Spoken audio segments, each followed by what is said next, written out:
지금 대림절 두 번째 주간을 우리가 보내고 있습니다. 오늘 이 대림절 초가 두 개가 켜져 있는데 이 대림절 초가 네 개가 켜지면 그 주간에 이 성탄절이 시작이 됩니다. 여러분, 대림절은 어떤 시간이냐? 이 대림절 초의 의미는 불을 비추어 나를 살피는 그런 의미가 있습니다. 우리 주님은 아기 예수님으로 이 땅에 오셨듯이 우리 주님은 다시 이 땅에 오시는 재림의 주님이 되시는 줄로 믿습니다. 이 대림의 절기는 다시 오시는 주님 앞에 내가 과연 어떤 모습으로 서야 될 것인지 내 삶의 자리를 살피는 절기가 바로 대림절입니다. 이 대림절 절기에 주님을 배웁기에 우리의 모습을 살피고 더욱 정결한 모습으로 우리 성탄절을 맞이할 수 있는 우리 믿음의 교우들이 될 수 있기를 주님의 이름으로 축원합니다. 인생을 살다 보면 어려움이 많이 있습니다. 우리 삶이 참 그렇지 않습니까? 어려움의 연속입니다. 저에게 살면서 가장 어려웠던 순간이 언제냐 이렇게 물으신다면 저는 기다림인 것 같습니다. 기다림. 기약이 있는 기다림은 어떻게든 인내해 보겠지만 막연한 기다림은 참으로 사람을 어렵고 힘들게 합니다. 제가 군대도 갔다 왔는데 군대가 어렵다고 하지만 그 기다림은 이 제대 날짜가 정해져 있습니다. 그렇기 때문에 그 기다림은 참을 수 있습니다. 그런데 기약이 없는 막연한 기다림은 정말 살면서 어려운 시간인 것 같습니다. 언제 열릴지 모를 취업을 기다리는 것도 어렵고 변화될 것 같지 않은 남편의 변화를 기다리는 것도 어렵습니다. 언제 회복될지 모를 자녀의 가정에 연약해진 모습을 기다리는 것도 참 어렵고 힘이 듭니다. 언제 다시 일어서게 될지 모를 경제적인 회복을 기다리는 것도 참 어렵고 힘든 일입니다. 그래서 우리는 이 기다림에 지쳐 낙심하기도 하고 넘어질 때가 있습니다.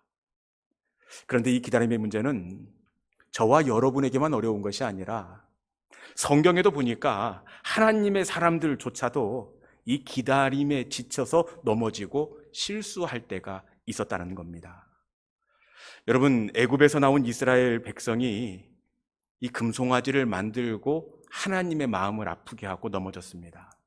왜 넘어졌습니까? 그건 역시 기다리지 못했기 때문입니다. 모세가 십계명을 받으러 올라간 40일의 시간을 기다리지 못했기에 이스라엘 백성들은 금송아지를 만들고 우상 숭배로 미끄러지고 말았습니다. 이스라엘의 초대 임금인 사울이 넘어진 것도 마찬가지 아닙니까?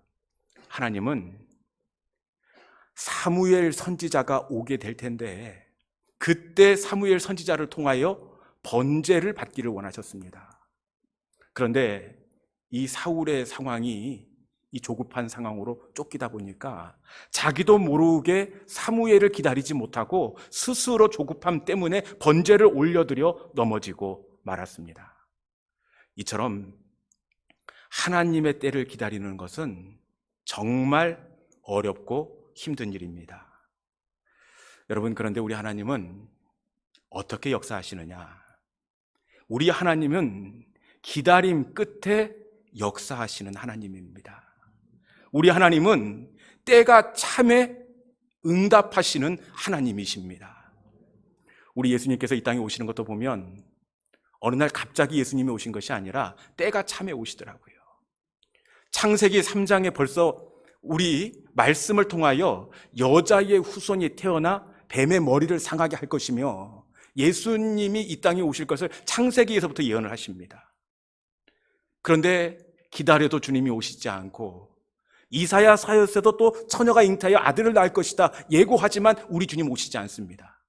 그리고 시간이 지난 다음에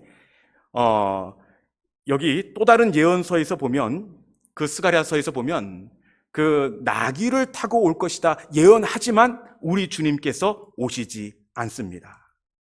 여러분, 우리 주님이 오시는 건 역시 때가 참에 이 땅 가운데 오셨다라는 겁니다. 여러분, 우리 하나님은 때가 참에 역사해 주시고 때가 참에 그 응답을 만나게 해 주십니다.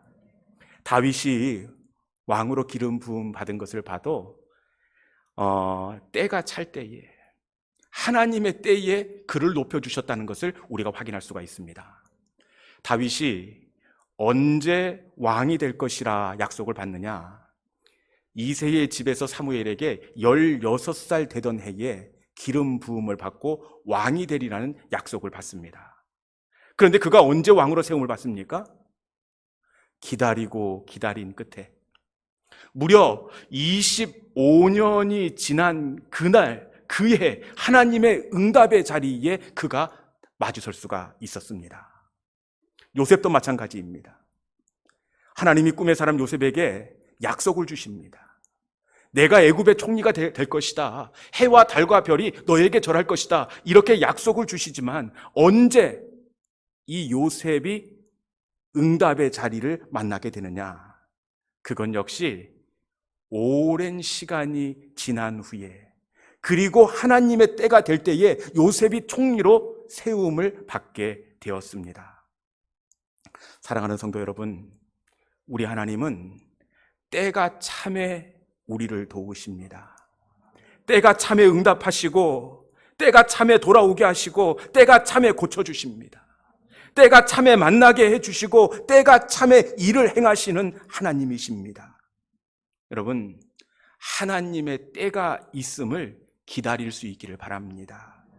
이제 올해도 한 달이 채 남지가 않았지요. 이 주차로는 12월 첫째 주지만 벌써 한 달이 여러 날이 지나갔습니다. 올해 여러 가지 이루고 싶은 계획들이 있었는데, 그럼에도 불구하고 그 응답이, 그 계획이 이루어질 것 같지 않아 마음에 어려움과 불편함이 있는 성도들이 있습니까? 이 시간 우리 하나님은 때를 따라 일하시는 분, 하나님의 때에 좋은 것을 주시는 하나님이라는 것을 기억하시면서 믿음으로 하나님의 때를 기다리는 우리 모든 믿음의 권속들이 될 수 있기를 주님의 이름으로 축원합니다. 오늘 본문도 이 기다림에 지쳐 넘어진 한 사람을 소개하고 있습니다. 그 사람이 바로 믿음의 조상 아브라함입니다. 여러분, 아브라함은 원래 갈대아 우르에 살고 있었는데 하나님께서 너는 너의 본토 친척 아비집을 떠나라, 이렇게 명령하셨습니다. 그런데 떠나던 날 그 말씀을 다시 들여다보면 하나님은 떠날 것을 명령만 하신 것이 아니라 약속을 주십니다. 창세기 12장 2절 말씀에 보면 내가 너로 큰 민족을 이루고 내게 복을 주어 내 이름을 창대하게 하리니 너는 복이 될지라. 하나님은 아브라함이 떠날 때 약속을 주십니다.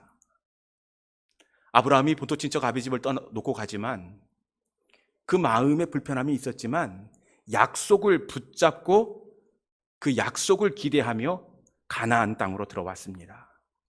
내가 너로 큰 민족을 이루고 내 이름을 창대하게 하리라. 반드시 하나님이 나의 후손을 통해서 창대케 되는 복을 주실 것이다, 그렇게 기대함으로 약속의 땅으로 나아갔습니다. 그런데 아브라함이 떠나던 이때 나이가 몇 살인지 아십니까? 이거 또 성경 퀴즈에 나오지요. 75살입니다. 75살. 75살은 어떻게 외우면 좋겠습니까? 본토 친척 아비집을 치워놓고 갔다. 절대 안 까먹겠죠. 다음 기말고사 때 꼭 내겠습니다, 제가.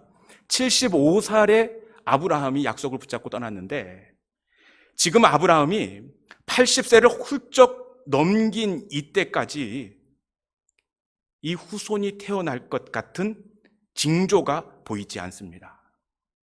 여러분, 이러니 아브라함의 마음이 얼마나 조급해지고, 그리고 이 마음이 불편하겠습니까? 아브라함이 막 시간이 많이 지나 조급한 그때 이 아내가 아브라함에게 제안을 합니다.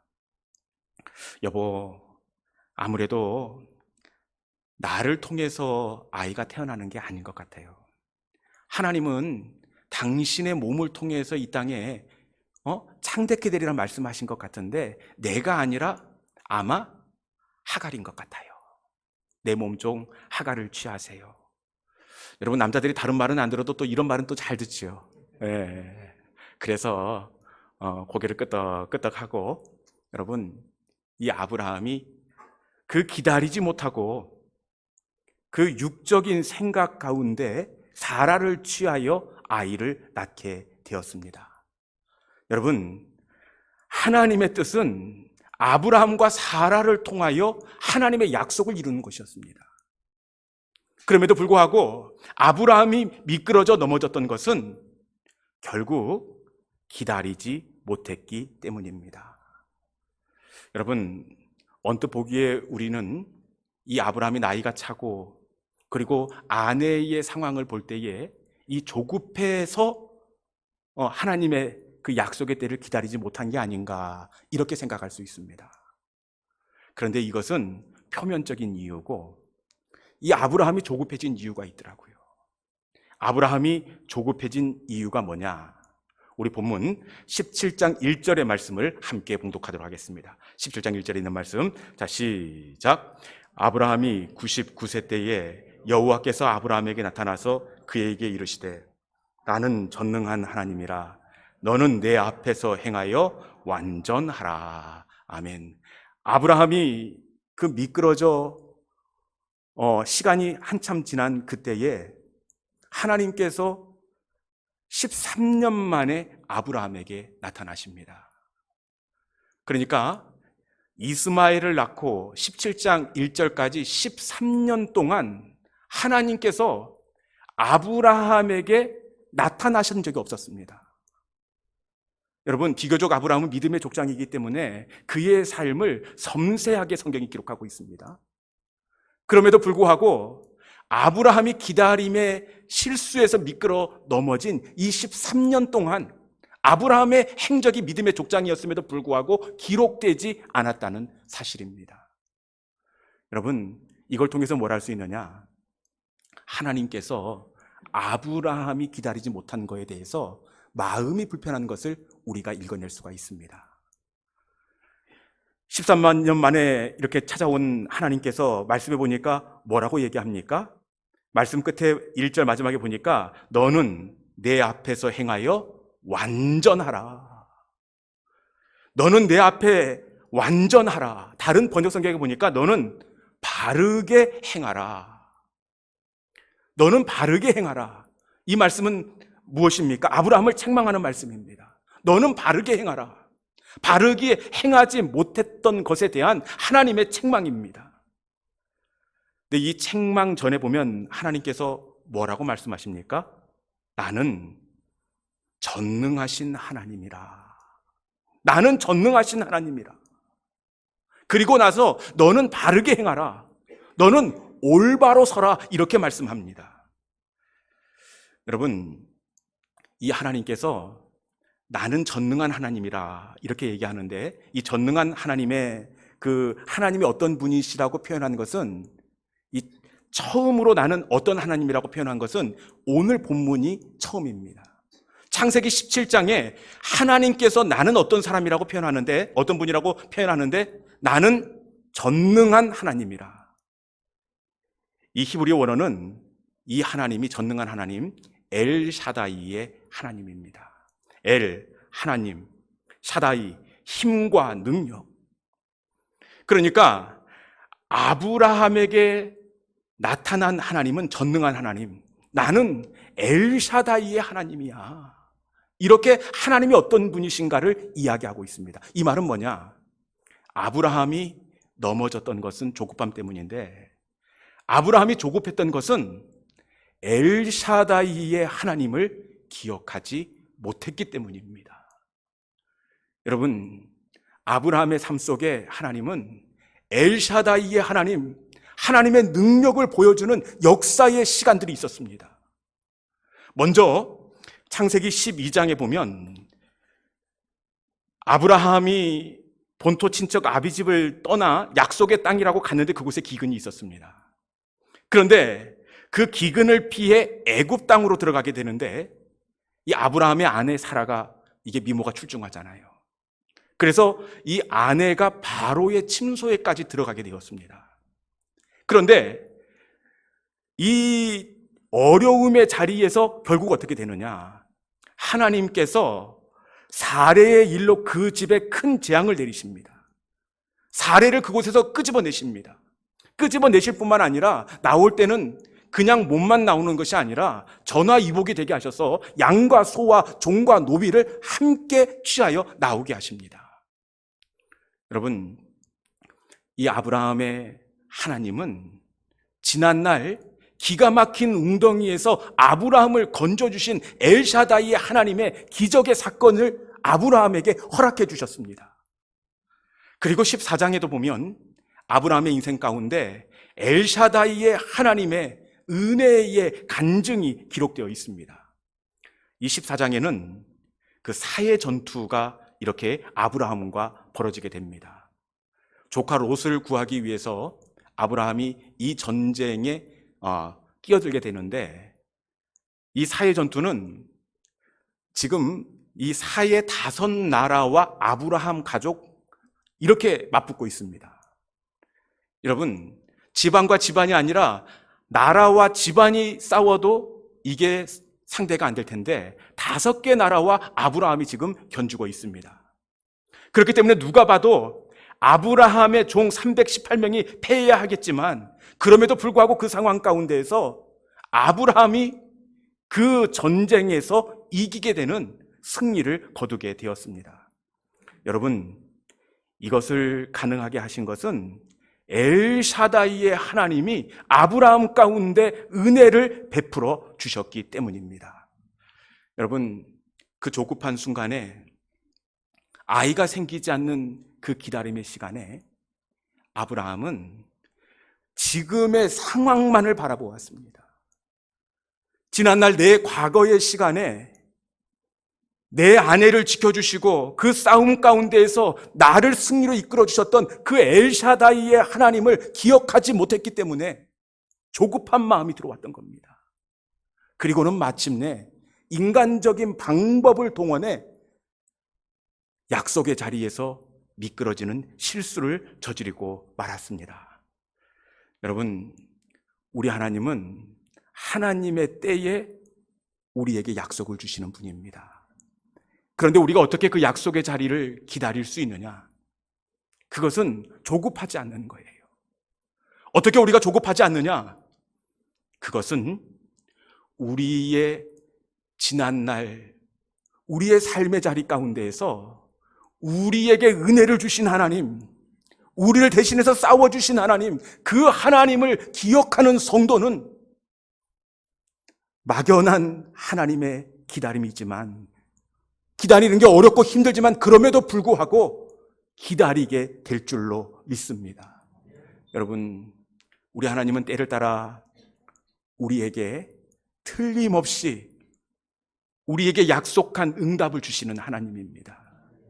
이 시간에 이 대림의 절기에 우리 하나님께서 조급함을 내려놓으라, 내가 반드시 만나게 하고 반드시 고쳐주고 반드시 뛰어넘게 하겠다, 우리 하나님께서 약속해 주십니다. 우리가 어떻게 그 약속을 취할 수 있느냐? 그것은 지난날 우리의 삶의 자리를 돌아보는 겁니다. 지난날 우리의 삶의 자리 가운데에서 기가 막힌 웅덩이에서 나를 끄집어 주신 엘샤다이의 하나님을 발견하는 겁니다. 인생의 폭풍과 어둠 속에서 날 실망시키지 않았던 그 하나님을 기억하는 사람이 낙심하지 않고 다시 응답을 예비해 놓으신 그 하나님의 약속의 시간들을 기다릴 수가 있습니다. 여러분, 우리 하나님은 우리를 지난날과 같이 우리에게 오지 않는 그 응답 앞에서도 동일하게 실망시키지 않는 하나님입니다. 이 대림의 절기에 지난날 엘샤다이의 은혜를 허락해 주신 그 하나님의 역사의 자리를 기억하시고 아직 오지 않는 기다림 앞에 믿음으로 이렇게 기다릴 수 있는 우리 믿음의 성도들이 될 수 있기를 주님의 이름으로 축원합니다. 이 시간에 우리 함께 찬양으로 나아가도록 하겠습니다. 하나님, 한 번도 나를 실망시킨 적이 없습니다. 언제나 공평과 은혜로 나를 지켜주셨습니다. 지나온 모든 세월들을 돌아보아도 그 어느 것 하나 주의 손길 미치지 않은 것이 없습니다. 우리 하나님은 신실하신 하나님입니다. 이 신실하신 하나님을 기억할 때에 우리는 막연한 기다림이지만 믿음으로 그 하나님의 때를 인내하며 기다릴 수가 있습니다. 오 신실하신 주님, 그 하나님을 내가 기억하며 내가 미끄러지지 않겠습니다. 내가 실수하지 않겠습니다. 하나님, 엘샤다이의 하나님, 내 인생의 뒤안길에서 나를 붙잡아 주신 그 하나님을 내가 다시 한번 붙잡고 하나님의 약속의 때를 기다리겠습니다. 이 시간 우리 찬송에 우리의 마음을 담아 함께 찬양하기를 원합니다. 하나님 한 번 더 나를 찬양하겠습니다.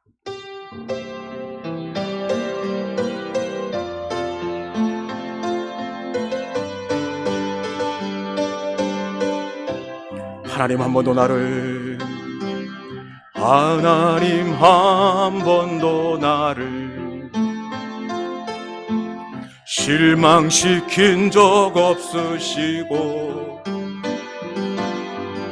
언제나 공평과 은혜로 나를 지키셨네. 오 신실하신, 오 신실하신 주, 오 신실하신 주, 내 너를 떠나지도 않으리라, 내 너를 버리지도 않으리라. 약속하셨던 주님, 그 약속을 지키사 이후로도 영원토록 나를 지키시리라 확신하. 지나온 모든 세월들을 돌아보십시오. 지나온 모든 세월들 돌아보아도 그 어느 것 하나 주의 손길 안 미친 것 전혀. 우리 하나님께서 말씀하십니다. 지나온 모든 세월들을 돌아보십시오. 지나온 모든 세월들 돌아보아도 그 어느 것 하나 주의 손길 안 미친 것 전혀. 아멘. 오 신실, 오 신실하신 주, 오 신실하신 주, 내 너를 떠나지도 않으리라, 내 너를 버리지도 않으리라. 약속하셨던 주님, 그 약속을 지키사 이후로도 영원토록 너를 지키시리라 확신하. 오 신실, 오 신실하신 주, 오 신실하신 주, 내 너를 떠나지도 않으리라, 내 너를 버리지도 않으리라. 약속하셨던 주님, 그 약속을 지키사 이후로도 영원토록 나를 지키시리라 확신하네.